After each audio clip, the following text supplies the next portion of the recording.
body? Yes, Doctor. And the police are particularly anxious that the cause of death be determined at the earliest possible moment. It's a pity. She was a very beautiful woman. One hates to perform an autopsy on a beautiful woman. But you've no other choice, Doctor. Most unusual. There are no marks of violence on the body. What do they suspect? Poison? Have they any idea? My understanding is, Doctor, that the authorities are entirely at sea as to how she was killed. They know why, but... and they also have the fellow who killed her. But... Yes, that doesn't matter. That's none of our business. Our business is to find out what killed her. And yet, one often wonders, what could have caused the last thought that was cut off by death? If it was spoken now, what would it be? If you're here, you found me alive. But you know what you killed me. I warn you. Don't come upstairs. No, don't, please. Don't. No, I told you I didn't want the bandage. Why, Laura?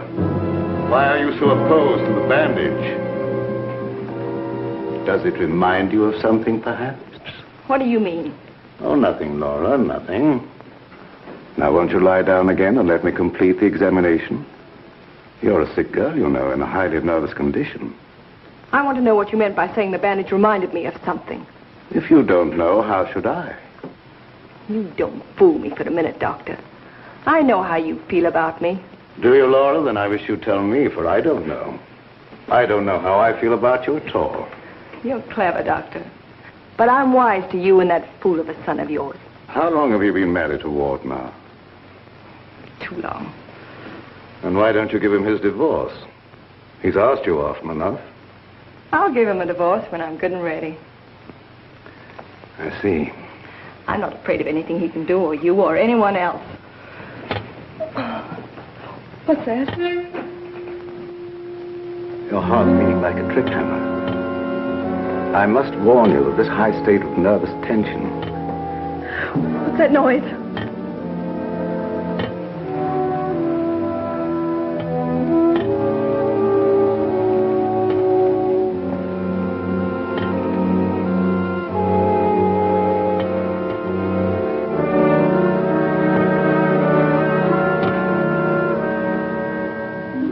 It's only a branch tapping against the window.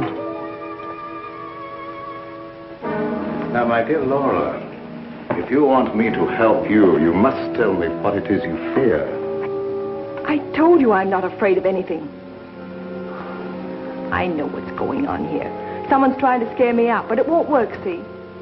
Here I am, and here I'll stay until I rot.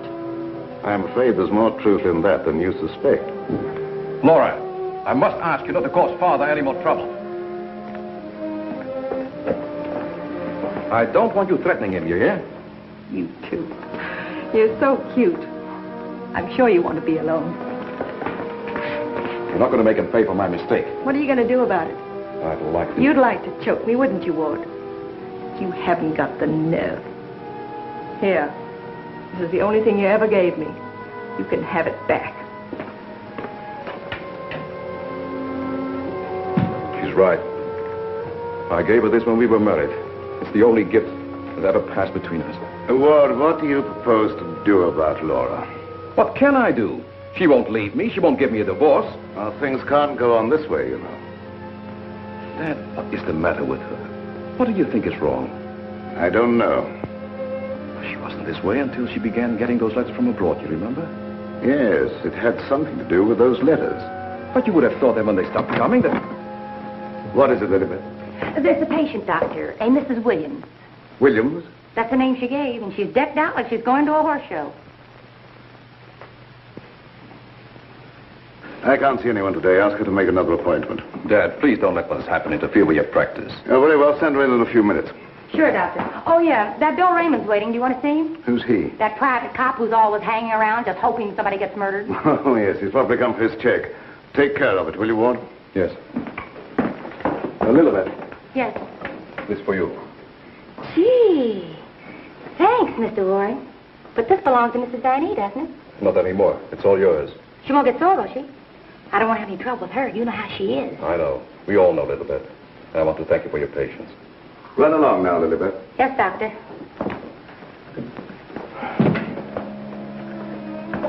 You made a fatal mistake, my boy, in marrying Laura. Yes, I know. But you don't suppose I'm going to stand for it forever, do you? No, I don't. And I don't think it will be necessary. Do you have a plan? I think it'll be better if you leave everything to me.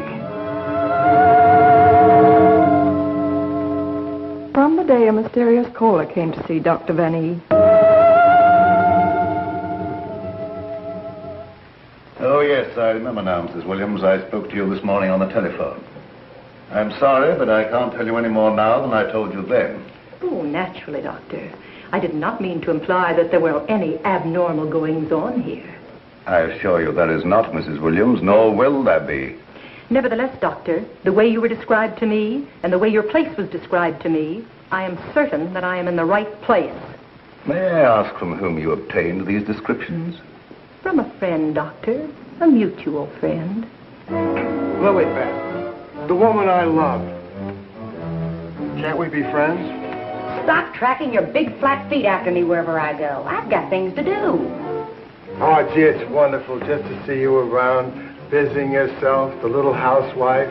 I never knew the cop who didn't love to stand around and watch other people work. Mrs. Williams, it's obvious from your conversation that you've come into possession of certain facts concerning my past. I know of only one person who could have given you that information, and it was my belief, yes, even my hope, that person was dead. But let me say that even if that person were alive, I should not submit to blackmail from you or from anyone else. You show great courage, Doctor, for one in your unusual position. There has been no question of blackmail. I came here seeking your cooperation, which you have refused to give. So, let us call the matter closed. Thank you. Au revoir, Doctor.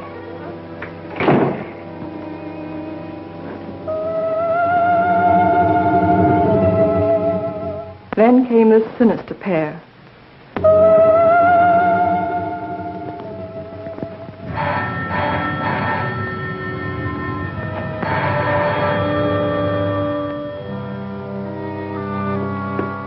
My little guardian of the doorbell. If you had waited another second, Inigo and I should have kicked the door in. Yes, sir. Sir? There is an air of inquiry about you that immediately offends my deepest nature. There is something suggesting Scotland Yard, the French Sûreté, the Italian Carabinieri, the Turkish Police, and other minions of the law. Short, sir, I think you're a cop. Yeah, how'd you know? I believe I'm in the home of Dr. Joseph Van E. Yes, sir. I mean, sirs. Oh, do not be polite to Inigo. He's only offended by it. Run along, Inigo. Make yourself at home. We got a nice tree in the yard, but it ain't got no coconuts.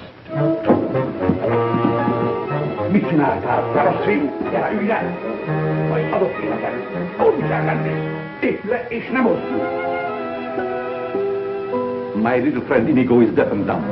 He cannot hear and he cannot speak. But he reads the lips, and I would advise you to say nothing to annoy him.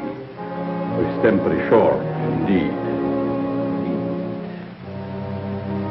This, I presume, is Dr. Van E's private office.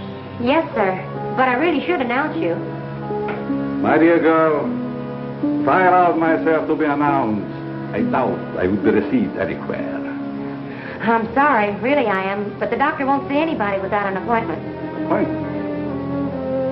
I have had an appointment with him these 20 years. He will see me. Doctor, someone!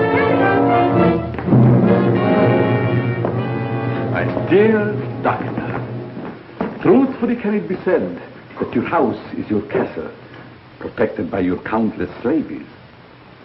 So it is you, Leonard. I was warned you might appear like one of your own illusions out of nowhere. My dear Joseph, You have not changed a bit.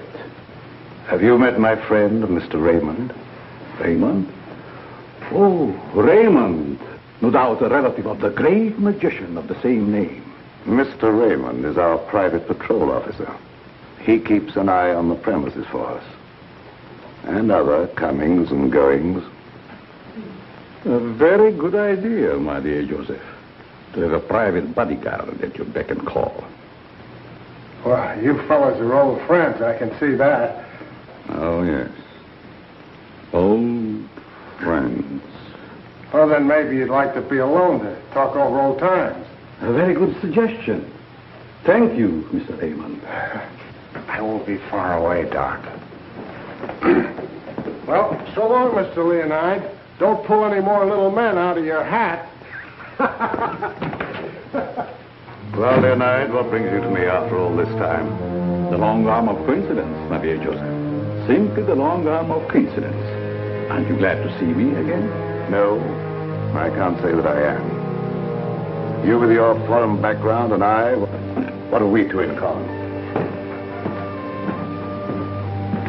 Always truthful, Cousin Joseph. As when we were young men.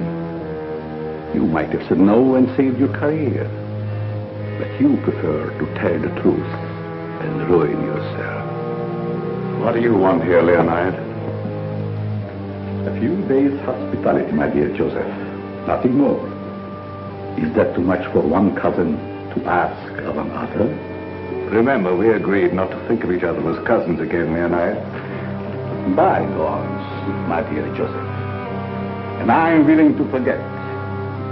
And I suggest that you do the same. You've grown older, Leonide, but there may be something in what you say. I don't want to hold a grudge. But don't do anything that will make me regret my action. You have my promise. Now, if you will show me to my room. Oh, I should say, I have a traveling companion from whom I am inseparable. Who? Inigo, a dwarf, one of the little men. He became very much attached to me when he lost his master. You do not object. What good would that do? How true. Very well. You may have the room next to my daughter-in-law. I know you like that. Oh, yes. The lady, who I am told has an utmost horror of having her eyes blindfolded. A phobia of most interesting origin, I dare say. Something to think about. That night, my husband questioned Leonard about my past.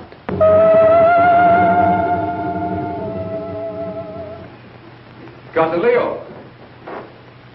Oh, my dear Ward. How flattering that you remember me. Well, how could I ever forget you? What are you doing here? A chance visit, my boy. I wanted to see the old homestead again. You've seen Father? Yes, and he received me with open arms. In a manner of speaking. I don't mind telling you, you came at a very bad time. We're having some trouble. My boy, trouble and I are like this. I presume you refer to the charming lady in the room next to mine, your wife, I believe. Yes, Laura. I have met her, but I'm looking forward to the pleasure. I'd like to talk to you for a moment. All right. Perhaps you can help us. By doing what, my boy? You've been everywhere. You were caught in Europe during the war. I'd like to show you something. You may be just the person I'm looking for. If I can be of any service. Did you ever hear of a dance team called Renee and Lorette? I don't think so, my boy. And then again... There must have been such a team. Look.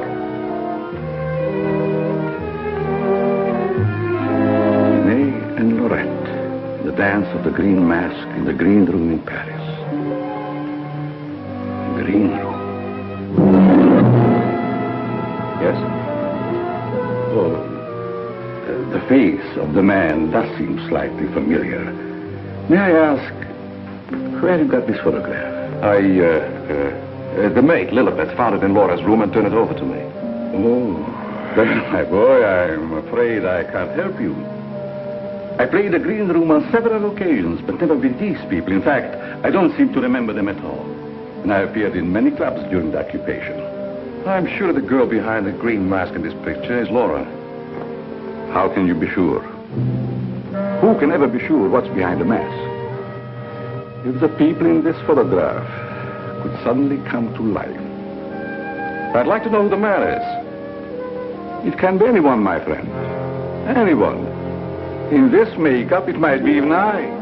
I wish you wouldn't joke about it. This is very serious. Of course. But let us say you found out who the man in the photograph is. What then? I have an idea that if the man in this picture were to show up, I'd find out I wasn't married to Laura at all. Think over what I've asked you. It'll be to your advantage. Certainly, my boy. I will give it every consideration. And perhaps something will occur. Who knows? Don't you want to leave the photograph with me for my further study? It might be the very incentive that my memory needs. No, thanks. I'll keep it. As you wish.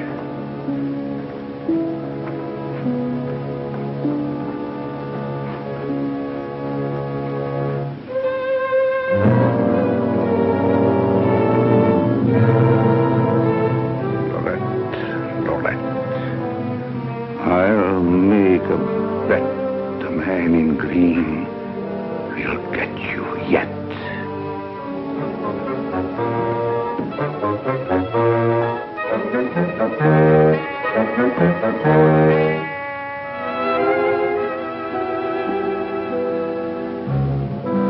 Here you go.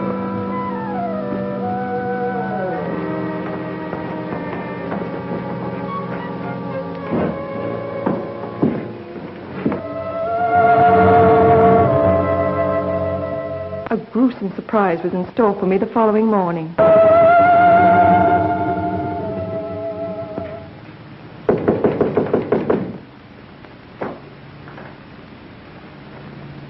Who is it? It's me, ma'am. What do you want? The afternoon mail. You wanted to know when it arrived.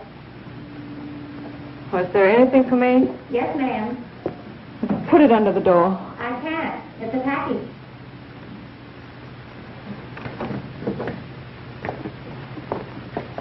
What's in it?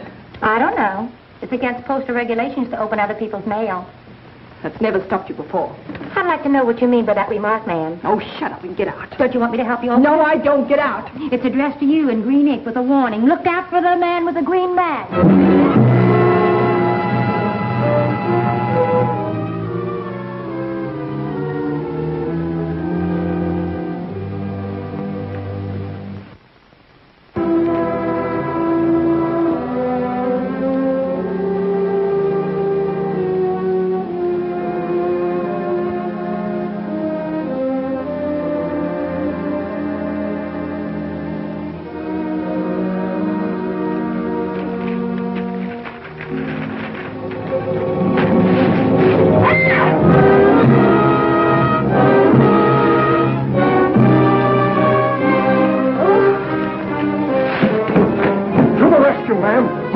Which way did he go? Get out.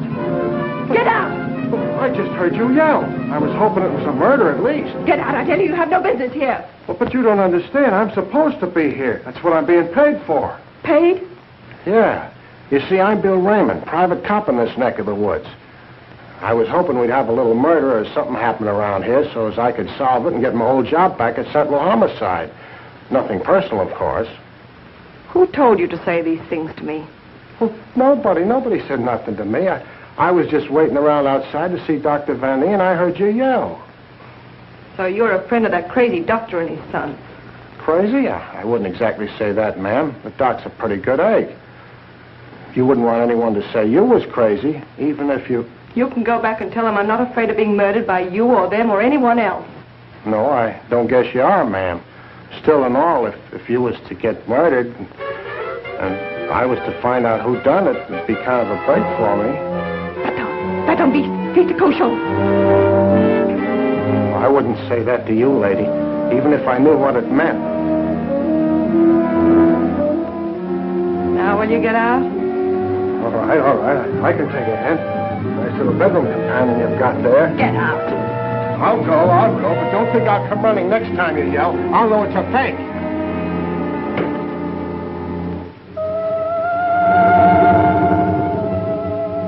I became afraid and my mind started to crack.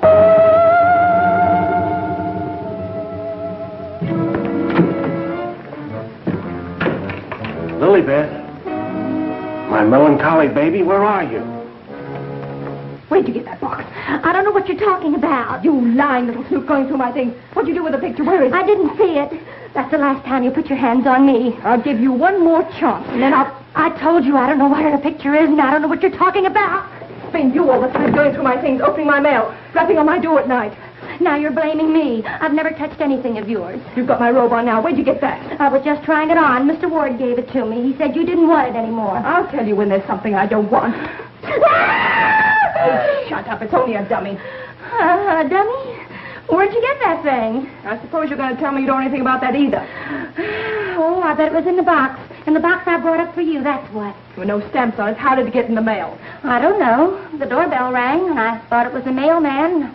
I opened the door, and it was sitting there on the stoop. You're lying. No, I'm not. I don't mind telling a lie now and then, but I'm not lying now, honest. You're trying to scare me out. I'm not leaving. No. But I am. You come here. You and Mr. Ward are pretty thick, aren't you? Thick? Yes, thick like your head. He's fallen in love with someone else. Who is she? I don't know. It's not me. I know it isn't you. I know all the signs. He's fallen in love with some simple-faced men. There's always a way to get even with them. I've got to find that picture. Otherwise, they won't know what he looks like. I've got to send it to the police. He won't dare touch me. Who do you mean, the man in the picture? Have you seen him? Maybe I have, and maybe I haven't. Maybe I saw him go behind the thicket, or through the wall, or under the house. He's here in the house? Yes. I let him in. I let him in. He was waiting outside to get you, Miss Laval. Miss Laval. There's nothing safe from your prying eyes, is there? You think you know everything, don't you? I know why you're afraid, and I know what you've done. No, I'm not so sick. I'm not as thick as you think I am, Miss Laval. That head's supposed to be you, kind of a calling card. I'll remind you that. Why, you...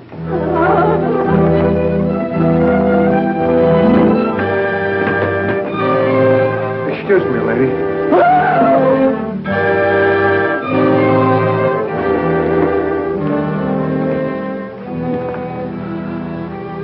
Oh, I'm afraid. I'm afraid. Where are you hiding?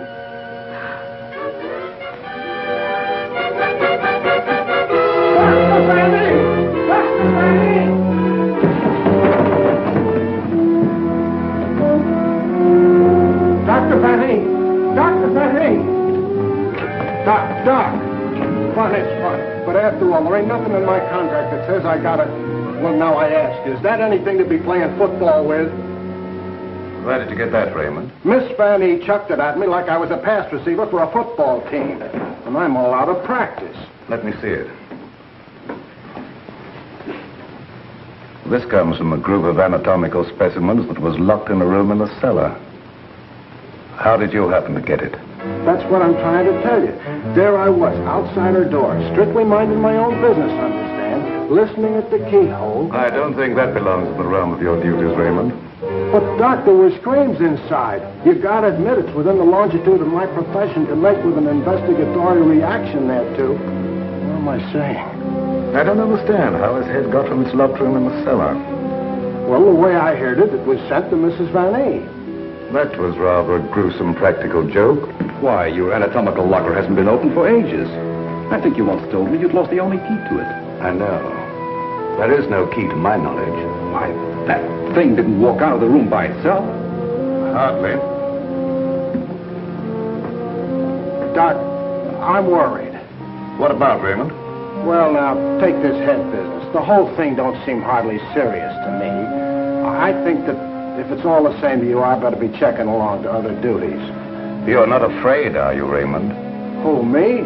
Scared? It's just that I don't think that there's going to be any murder here done after all. That's too bad.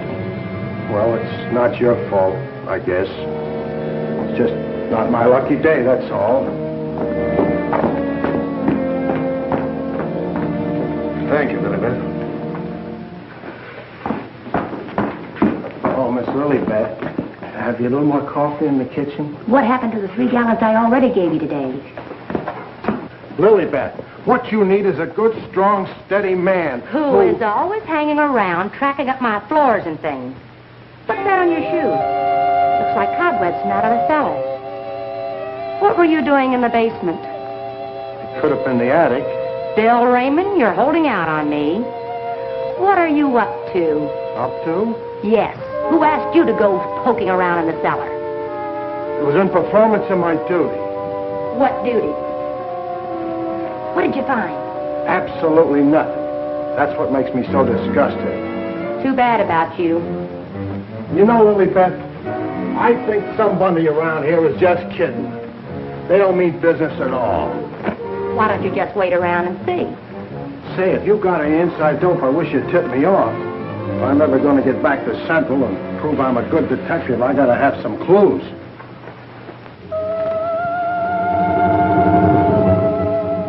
Yes, I was scared. Scared of my life. I expected big things of that ghoulish-looking guy, but he ain't delivered neither. I should say, in a way, you were entitled to expect big things from him. Leo was once confined in this house when it was an institution for the insane. Nerves, you know. Do tell.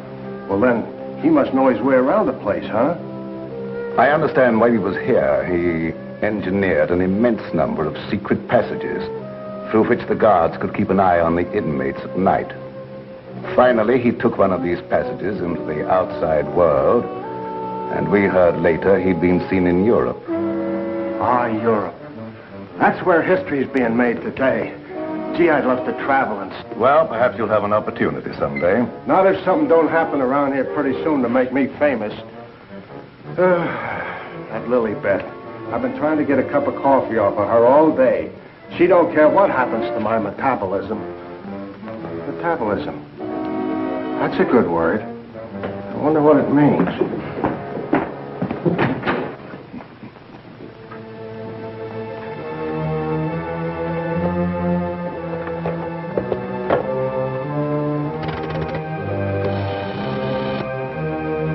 Operator, I want the police right away.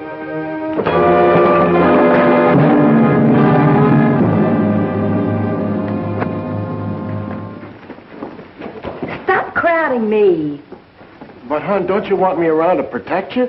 That Indigo guy might... Yes, but who's going to protect me from you? Lilybeth.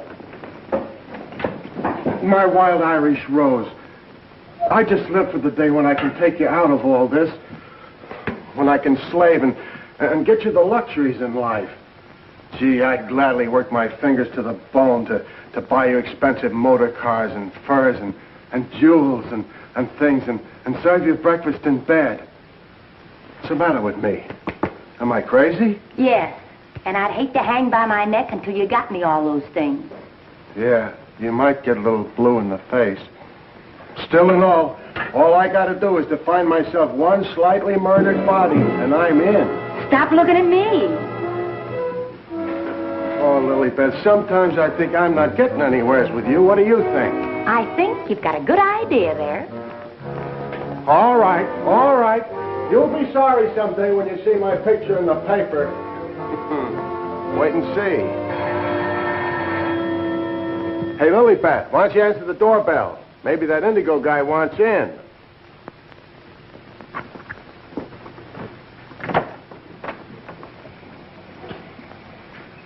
The doctor ain't home. You'll have to call some other time. Don't be silly. Don't say I didn't tell you. Close the door on your way out. Hey, wait a minute. Well, if it isn't Bull Raymond. Shh, Terry. You trying to ruin me? Ruin him. Come here, Bull. Meet Miss Cornell. How do you do, I'm sure. Likewise. How do you happen to be out with him? Cute, darling, don't you think? Flat at both ends, head and feet. You've heard me speak of him. Bull Raymond. Bill Raymond, if you please. Mr. Terry Lee, you so-called reporter. How do you happen to be out with a dish like this? Jane Cornell. Good for dull days in a man's life. Mr. Raymond. Oh, yeah, I remember. Terry told me about the time you shot up the dressmaker's dummy. Huh? Yeah, he said you closed in on what you thought was a murderer, but it turned out to be the dressmaker's dummy, and you shot it full of holes so the real murderer got away. My pal. So this is where you've been hiding after they kicked you out for that fiasco, huh? Bill, I mean? What are you doing here? Can't a man rehabilitate himself in peace? Here I come looking for an honest crime around here so I can solve it and get myself back to Central. And you come along and... Where's the body, Bill? There ain't no body. That's the trouble. No, let's keep it friendly. Friendly? What do you mean? Let's have it. Who killed who and why? Are you kidding? Did somebody get knocked off around here? Look, I don't like to be kidded either. Where is it hidden, Sherlock? Oh, Terry, you've been on the police beat so long that... Now, listen, Bill, you know me well enough to know I wouldn't come out here just for the ride. Not when I could be, It just so happens there was a call to the police. Came from out here. And I happened to be there when it came through. Miss Cornell happens to be the operator. So she tipped me off. Told me the line had gone dead. So I smelled the story, and here I am for an exclusive. You see what I mean? What's in that? Well, that's the doctor's consulting room, but there ain't nobody in there. I've been standing here for quite a spell. Open it up. Let's take a look. That's funny. The lights in here ain't almost never out. In you go. Never do that. I could get killed that way. Is that bad? Oh, so nothing's happened around here, huh? It's busted.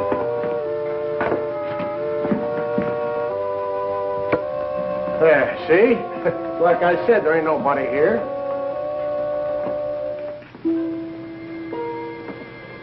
Hey, cut it out, will you? You're making me dizzy. Well, sure, somebody stumbled over it and pulled it out of the wall. Could happen anywhere.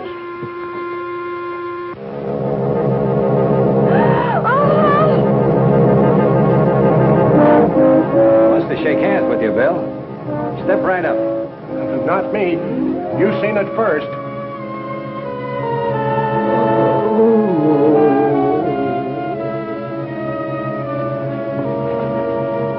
Doc!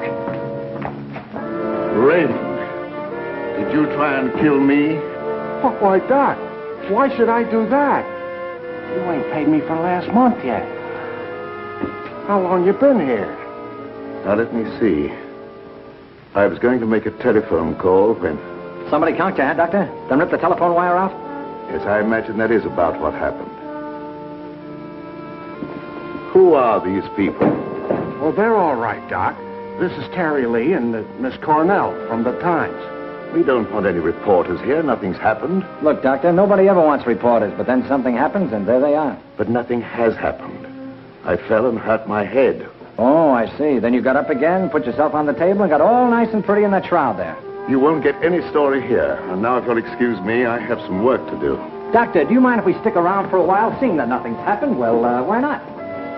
Very well, you may stay for a while, but I warn you, if you make yourselves objectionable in any way, I'll have Raymond throw you out. Well, come on. You heard what the doctor said. He's busy. Get out of the office.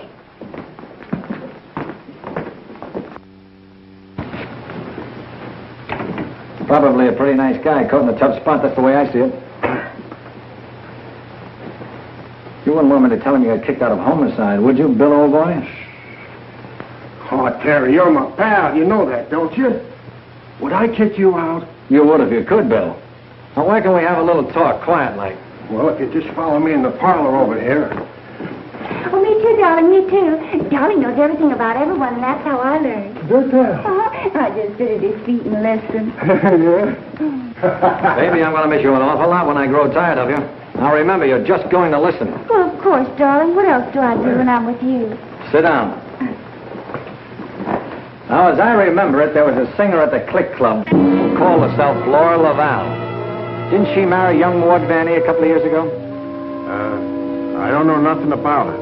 Oh, yes, you do. It was just about the same time that you had that affair with the dressmaker's dummy. Oh, yeah. Yeah, now I remember, Terry. You're right. She was down to the Click Club, and it was her that married Ward. Wasn't that on a bet of some kind?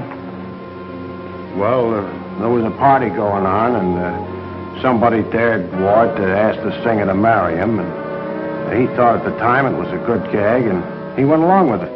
That's right. He got pretty high and then popped the question at her. How romantic. I just love that. Hush, dear. Listen. Oh. Well, that's how it happened anyway. Ward woke up the next morning and found himself married solid. He'd asked her, and she'd snapped him up. Oh, and they lived snappily ever after. I don't care. I think it was sweet. Darling, couldn't I get you high sometime? And... Sweetheart, have you ever heard the old saying about little girls? What's that? Little girls should be seen and not heard. Now go on, powder your nose. All right. I think I'll be shoving along, too. Now, wait a minute. We're just getting started. We were talking about a singer who called herself Laura Laval. Pushed away into this house for good reasons of her own. Gentlemen, I beg your pardon. I must tell you frankly, I have been eavesdropping. Professor Leonard, this is a reunion. My boy, you must forgive me. You seem to remember me, but I do not recollect you. When was it? What was it? Oh, Professor, it was a long time ago, and I was a kid up in the balcony in Albany. Yes? When you brought down the house with great feats of legerdemain. Oh. You remember, Professor? That was the night that the box office receipts disappeared, just like magic. Part of the act, my boy. Just a part of the act. It's a pleasure to meet one of my youthful admirers. Terry Lee of the Central City Times. Oh, the press? Well, nice to have known you. Wait a minute, Professor. What's your hurry? Are you afraid I might bring up the subject of those certain unfortunate recent connections of yours? Shut in the dark, my boy, I'm sure. And I will ignore it. Of course. And this young lady, no doubt a companion of yours. Jane Cornell, my fiancée. Delighted. Likewise, I'm sure. Delightful. And I would suggest to take very good care of her. Miss Lee? Oh, I haven't had a chance to talk to him yet, Mrs. Van Eve. Never mind, I'll tell her myself. Darling, I met her upstairs and I told her all about you and that you know everything about everyone. Thank you very much, dear. Welcome to your living room, Mrs. Van E. Thank you, but it isn't my living room. I understand you're not unaware of my position in this house. Well, maybe you can tell us about it. I'm being kept a prisoner here against my will. I'm alone and friendless. I'm sorry. Why haven't you called the police? They've done nothing but to call for the police. They have kept me penniless, but I can't leave. I understand. They're trying to destroy my mind, Mr. Lee. By innuendo and indirection, they're trying to make me believe I've done something dreadful in the past. That I'm to be the victim of some horrible danger. You know best about that. I'm innocent, Mr. Lee. I've done nothing. Now, this doctor's brought some stranger here with these tricks and illusions to further make me believe... You mean the professor and his little, Yes. You must help me, Mr. Lee. Laura, it's so good to see you downstairs again after all these days being locked in your room. You know perfectly well why I've remained locked in my room. Ward, this is Mr. Lee of the Times, the gentleman I told you about upstairs. Oh, yes. Look here, Mr. Lee. We don't want any more of that front-page splash stuff, such as I got when I married Laura. Your wife's been telling us that she's being kept here under constant threat. She's out of her mind. See what I mean, Mr. Lee? They don't overlook a single chance to put it in my head that I'm crazy. Perhaps I can explain, Mr. Lee. We don't believe there's anything wrong with Laura now.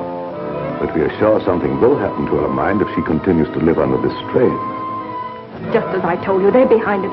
Can't I make that clear to you? They spend all their time trying to terrify me. They write me letters in green ink. They send me dummy heads wrapped in green paper. Anything to frighten me so I can't sleep. I can't think. The only thought in my head is that I'm going to be killed. These are very serious charges, gentlemen. And I might say it'd make a perfect front-page splash. Lee, if you dare print a word about those ravings of my wife... Don't do anything to make me think they aren't ravings, Mr. Van E.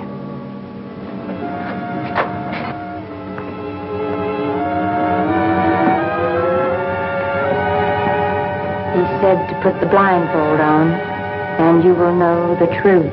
No!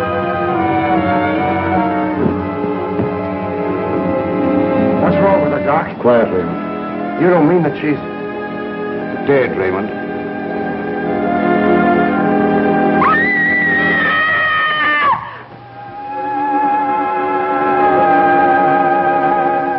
Then I knew that he was here.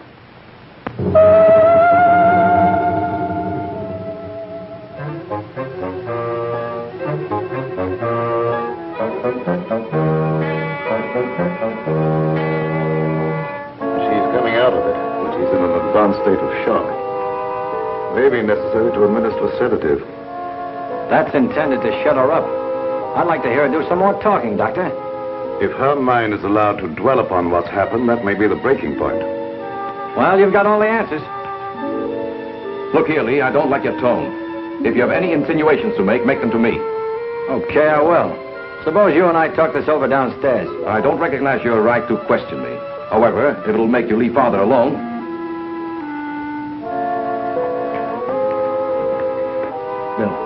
Fix yourself a chair right outside the door and don't leave until I get back. Sure. But what about Lily Pad? Don't she rate nothing around here? Now, Lee, first I'd like to see your credentials. You bust in here saying you're a reporter. That's the old turn the tables gag, Vanny, but if it'll make you any happier, take a look. All right, you're a reporter. But I still don't understand how you and the young lady got the news about our troubles. Do you really believe that story, Lee?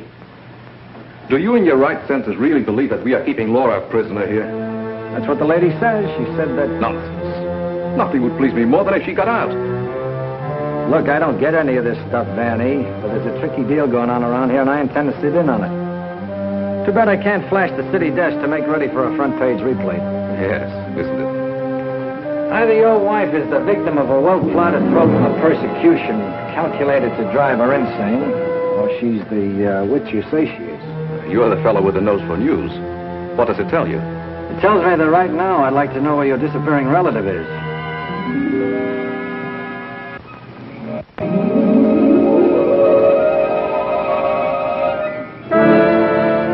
Get back, you fool. What's out there? I have a right to know.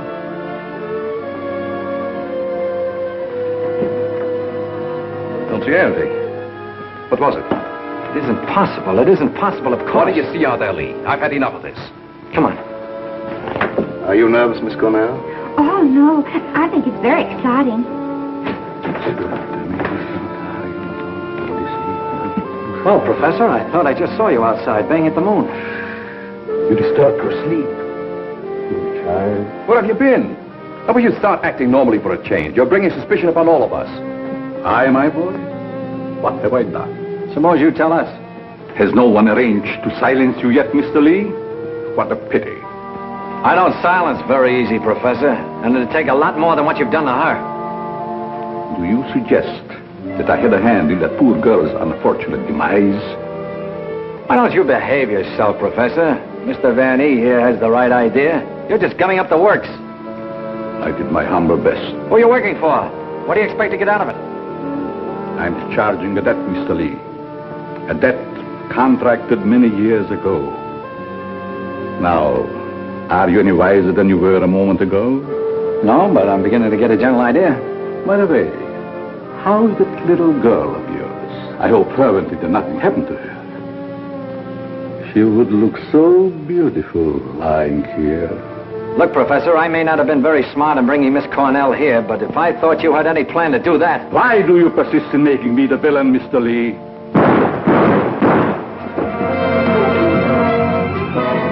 Now we will let you be the witness, Mr. Lee. I am here. The sounds came from upstairs, right? Always reliable. Now what are you rehearsing? In there, Terry. In there. It's murder.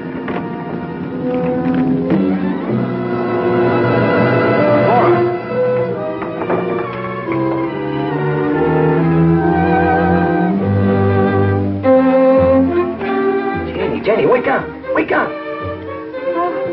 Oh, Terry! Tell me, what happened? Oh, Terry, darling. Let me think. Everything went black and... Yes? Then it started to talk. What started to talk? I don't know. That thing. Now, look, let's get back to the beginning. I left you here with Dr. Van E. Yeah, and then he gave Mrs. Van E a shot with a long needle. Never mind that.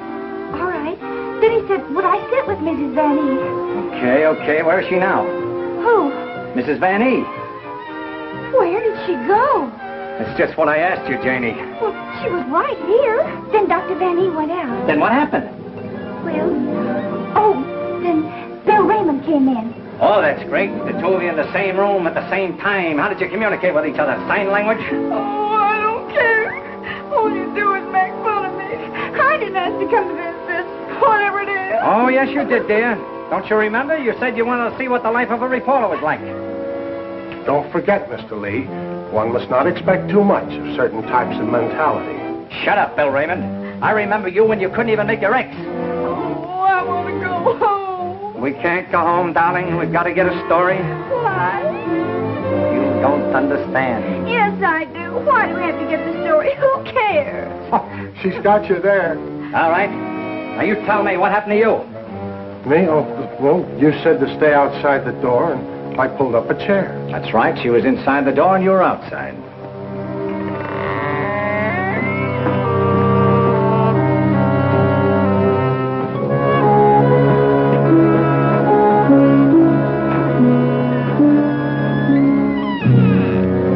Then come that odor of heavenly perfume. That was an lily pad.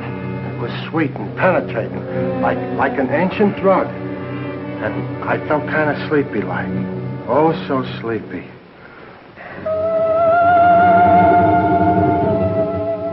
At last, he had me under his power.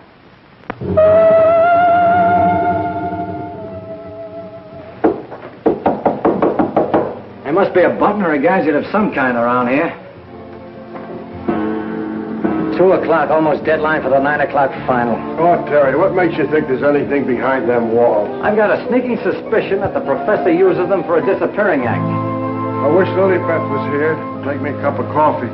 Well, she's right over in the doctor's office. Why don't you ask her? Poor Lilybeth. I kind of hinted that all I needed was a murdered body, but I didn't think she'd take it personal. Will you stay with those walls? I've been around them 3 times, Terry. The thing I can't understand, if the professor was down here when the trouble was going on upstairs, he just had to be 2 different guys in order to have a hand in it. Oh, Terry, let's figure it out in the morning, huh? What's that?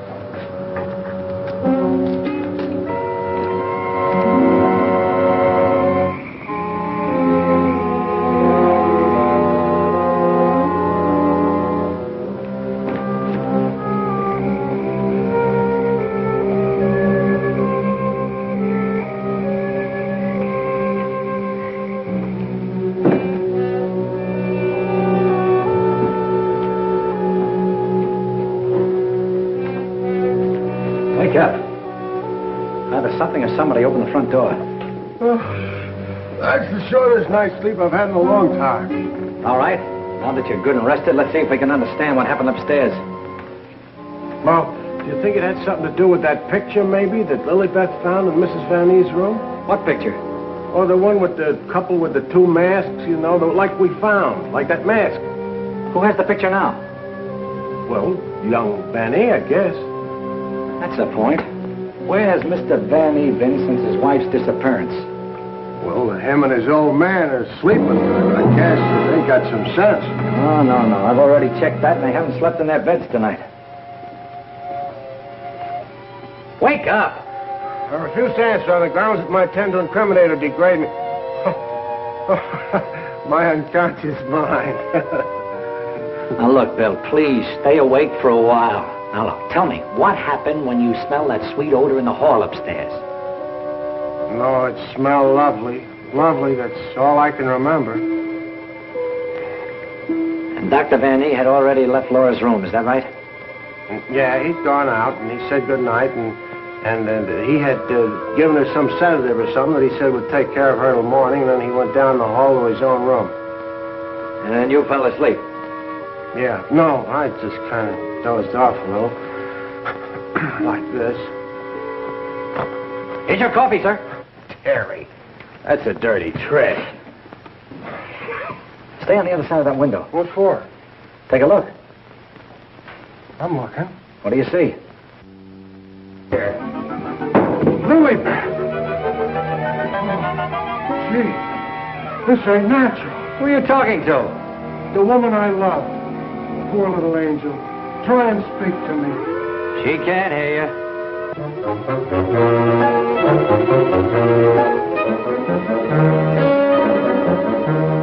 What was you doing outside? You're supposed to be dead. Now you stay right here, honey. I gotta catch that guy in the shrubbery. Oh, gee. What are you doing to me, Lilybeth? I got work to do. Lilybeth, be reasonable, will you? If you don't cooperate, I'll never get back to Central. Never mind, Raymond. Take care of Lilybeth. Lilybeth! Yeah, that's who it was. I opened the door and she fell right in my arms. Like she had something special to tell me. You notice that fragrance about her? And to think this wilted flower was once even as you and I. Take her back into Dr. Van E's office. What's she doing wandering around? She's supposed to be a corpse. What happened to that guy outside? Never mind. You found her. I never knew she was lost. I missed her. I missed her from my office. Will you please take her back? What are you going to do? Yes, Doctor, and what have you been doing? We've turned this house upside down trying to find you. Hardly that, young man. If you'd done that, you would have found me. Now, Raymond, we can't allow this girl to remain in this condition any longer. But what can you do? She looks like a perfect stiff to me. Bring him into my office. Oh, Doctor, this may not be any news to you, but your daughter-in-law has disappeared. Oh, how dreadful. But let us say somewhat overdue, eh, Mr. Lee? You don't seem very surprised to hear about it. Young man, when you've been devoutly praying for something to happen, you accept your good fortune without question.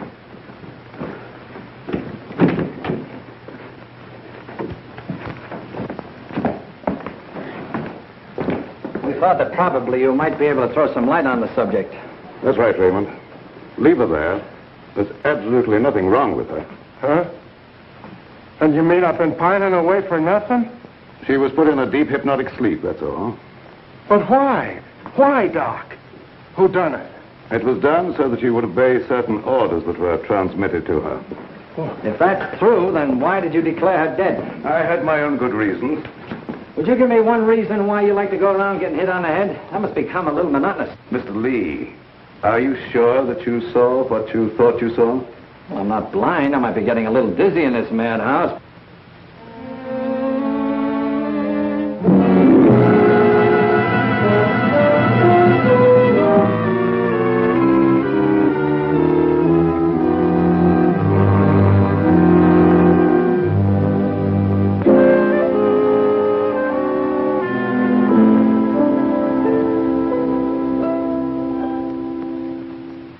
You know, Doctor, morning isn't very far off. And when the police get here, you've got an awful lot of explaining to do. You're in this up to your neck. By morning, let us hope no explanations will be necessary.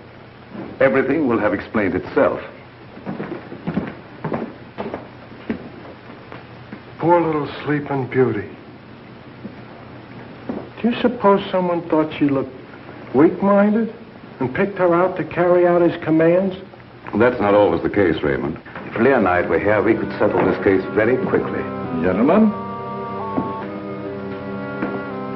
it is my peculiar misfortune to always be in a position where I may eavesdrop. How can I be of service, Cousin Joseph? Oh, Professor. Ask me no questions, my friend, and I will tell you no lies. Leonide, you could undo certain mischief that has been done this girl. I know you can help if you will. I could, my dear Joseph. But I will not bring down the wrath of the unknown madman who is loose about these premises. It is a matter of self-preservation. I had nothing to do with hypnotizing this girl. I have an idea that she may have already carried out the unknown's orders and that he no longer needs her. Nevertheless, my dear Joseph, you must excuse me. Just a minute, Professor. I wonder what would happen, Professor, if in connection with your sudden reappearance here, somebody dug up the old story of why you swindled Dr. Van E and then ran off and let him take the rap. I will not be blackmailed, Mr. Lee. And I observe again that you're a young man who knows too much for his own good. And I would also like to know where you obtained all this information. You're extremely young to have your fingertips on events of 20 years ago. I have a memory like an elephant. I never forget something once I hear it. I'm a sharpie, Professor. As every one of you will admit before morning. Now, Doctor, I'd like to bore you with a few questions. I wouldn't mind, young man, if you had the slightest idea of what you were looking for. Maybe if we start back to the time around midnight, when you administered what you call a sedative to your daughter-in-law. Are you inferring that I had anything to do with Laura's disappearance? Why do you keep evading the issue, Doctor? You know you'll have to confess when the police get here anyway. I would remind you, young man, that you're making a direct accusation, and I refuse to answer. Look, I want the facts and I want them now. Let's cut out the mulberry bush routine. Listen, Bill, you're supposed to be a cop and you want to get back to homicide. Help me make the doctor loosen up. He knows a lot more than he's telling. Well, sure, I'll help Terry, but first let's get Lilybeth out of this. Maybe she can tell us something. Yes, Mr. Lee, it seems to me that you're not too anxious to have Lilybeth restored to consciousness.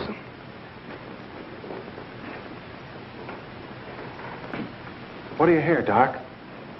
Her heart's in a very depressed condition. Someone's been giving her orders by mental telepathy. Hey, could I learn to do that? Supposing Lilybeth was in the kitchen, could I telegraph her a wish for a cup of coffee, huh? Perhaps, Raymond, someday when we have a little time, I'll indicate the principles of hypnosis to her. Thanks. My dear Joseph, the principle of hypnosis isn't as simple as you would make them believe. It requires a long and patient study. But I will risk the rest of the unknown. For I see you truly love this child. And for your sake, I shall use my knowledge. Oh, gee, thanks, Professor. You're solid.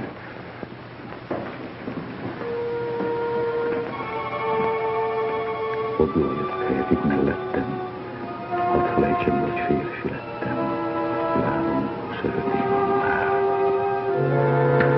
Wake up. Wake up. Lilybeth, darling. Keep your big hands to yourself. What are you slapping me for? Professor, put her back to sleep. It's better that way. What have you been doing to me? Me? What have I been doing? Yes, what have you been doing? You gotta learn me that hypnotism trick. It's my only chance. Tell me, Lilybeth, what happened? Well, I can't seem to remember it. It all seems like a dream. Did you see anyone? No. But I do remember a perfume, a sweet odor. Yes, go on. Terry, darling. Oh, Terry, darling. Yes, Jane. What is it? Is it Halloween? No, it isn't. Then why was that green face bobbing up at the window? What? Yeah, a green face just like the one I saw in Miss Van E's room. You saw a green face in Mrs. Van E's room? Yes, darling, that's what she was shooting at. I mentioned it to you, but you're so scatterbrained. Yes, dear, I'm scatterbrained. Does your mind feel rested now and everything after your nap? Mm-hmm. That's a good girl. Now, come on, tell me, what happened? Oh, don't yell at me. I can tell you just how it happened. We were alone in the room, and Laura was going to sleep. And then she said, oh, take away the bandage. And I said, what bandage? And then she said, oh, don't shoot me. I didn't mean to do it. And then, the room got awfully black. I think somebody must have turned off the lights. Just like that. Go ahead, you're doing fine. Well... Yeah, the lights had already gone out. Uh-huh. And the room got awfully dark. You've already said that. Think hard now. You saw a green mask. It came out of the wardrobe. Like a moth? Yes, darling, just like a moth. Oh, how clever of you. It was just like a great big moth, and it flew around and Please don't make yourself any dizzier than you are. Now tell me the rest of it. Well, I just don't see how you could remember that it was like a great big moth. And did you see it? Was you there hiding in the wardrobe, maybe? No, I wasn't in the wardrobe.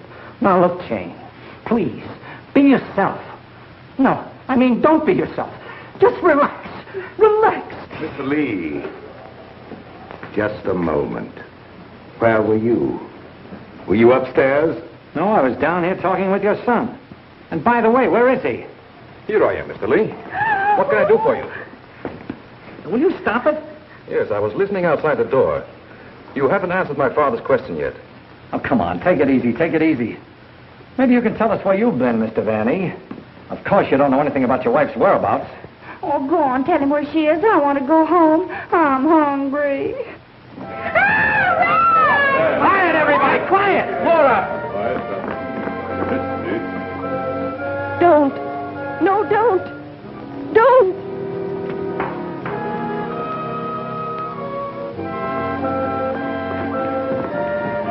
Laura! She's under a hypnotic spell. Ladies and gentlemen, it has been an exciting night, and you all are deserving of some explanation and relaxation for the strange goings-on. The guy who's doing the talking is behind the wall somewhere. Now you're getting smart, Sherlock. We introduce at this time the team of Lorette and Renee as they appeared at the height of their success in the green room of the Paris Crillon. Sure, the mask, the picture. Mademoiselle Lorette.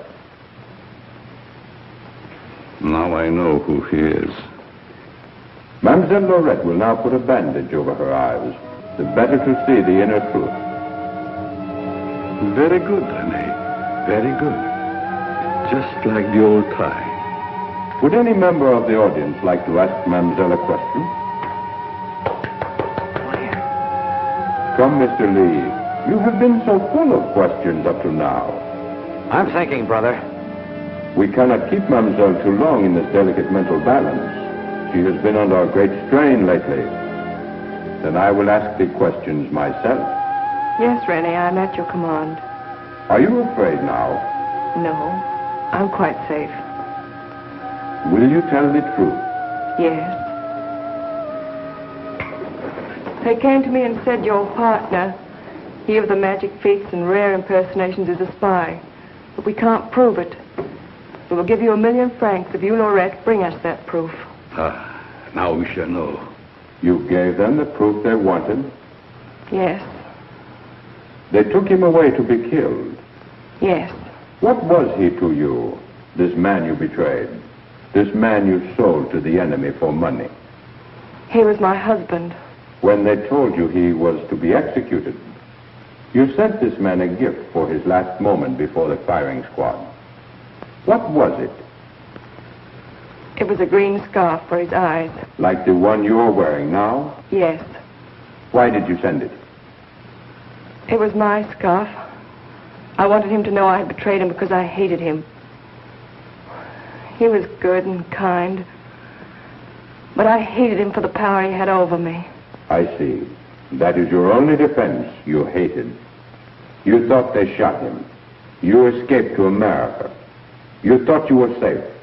Then you found out he was alive and wanted revenge. Thank you, Mademoiselle Lorette. You may remove the bandage now. What do you see on the cloth, Mademoiselle? There's a hole in it. Yes. What else, Lorette? What else? There's blood on it. It's blood. I have come back. I am here. And I will have my revenge. No! No, don't touch me! Outside, under the window, you know where.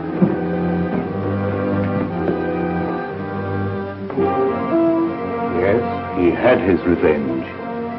She's been living in mortal terror that he'd find her. Just a minute, lady. You ain't going nowhere. Well, if it ain't Mrs. Williams, come along with me. Come on. You want me to slug you? Get inside. Hey, Terry, come here. Get a load of this. There's your man. At last I caught me a murderer. You're wrong. I never laid a hand on her. Nay, my boy, you kept your promise to me. You said you wouldn't touch her. But she's dead, ain't she? And you ain't going nowhere till we find out what killed her. And you, Professor, you know too much for your own good. I'm holding you, too. Now you're getting smart, Bill. Well, Professor, I see you two know each other. Yes. Renee was my assistant. I taught him everything he knows. He went out for himself and became a success. Later, we met in a concentration camp. And here we are. A small world, Mr. Lee. Small world, indeed. Terry, is place where you get the marriage licenses? No, dear, this is the morgue. The morgue. Oh, darling, you say the cutest thing. The mark. Oh! Never mind, dear. You just stay right here and nobody will get you. Oh, but... Well, Doctor, got anything to add to my story of the year? Who's this Renee? Renee was her husband. She turned him over for a sum. Figured the Nazis would take care of him, but he had ideas of his own. Look, Doc, was it murder? Do I finally get a break? Was she murdered? We're sending the report to the police. What was it say? Oh, come on, Doctor. Don't hold out on us. I didn't understand it at first, but I do now. There were no marks of violence on the body, and we found no internal disturbances. What does this all add up to, Doctor? Yes, let's have it. She was literally scared to death.